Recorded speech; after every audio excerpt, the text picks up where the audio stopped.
Bonjour, et voilà comme prévu, l'acte numéro 2 où je vais vous présenter comment récupérer votre drone avec un autre drone. Donc là il y a beaucoup de vent qui me pousse sur la falaise, je me fais avoir, je commence à pivoter gentiment et bam, bam, bam. Et en fait ce qui se voit pas, c'est qu'en fait je suis resté en haut et je pensais que j'avais dévalé la falaise et en fait j'ai dû entendre des cailloux tomber. Et c'était pas le drone, c'était des cailloux qui tombaient, en fait il est bien resté en haut. Voilà, alors j'étais en bas, pour l'info, tout en bas là-bas. Hein, c'est immense, hein, c'est vraiment immense. Et j'ai touché la paroi. Et le drone, je vais essayer de vous le montrer, il s'est terré. Vous le voyez là, devant le buisson. Il est là.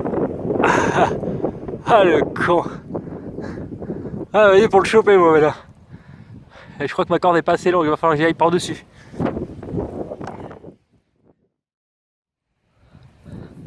Ouais, voilà ma technique. Petit bâton avec un petit crochet au bout en Risland, un Risland un peu costaud là. Du coup ça va me permettre de crocheter et de récupérer mon drone avec le deuxième, mon mulet. Bon, ben voilà. Un drone de récupération, donc un drone classique avec une GoPro pour immortaliser tout ça.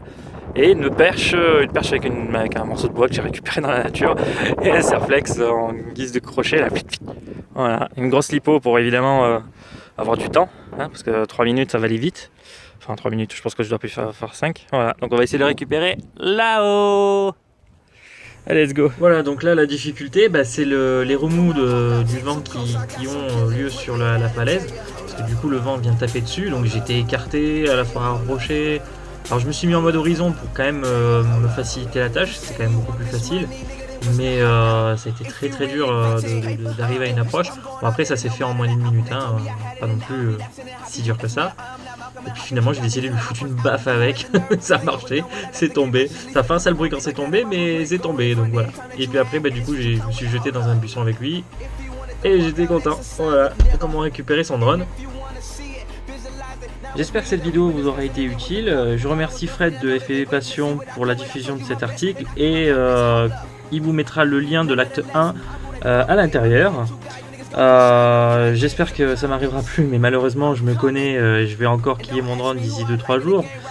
Donc je vais opter pour un système que je vais garder dans mon sac et puis quand j'aurai besoin je l'installerai sur mon mulet. Voilà, c'était West de la Broken Drone Team. Je vous remercie de m'avoir suivi. Get too close, I got some killers with me that'll tell ya. Hold up, hold up, tell ya. Hold up.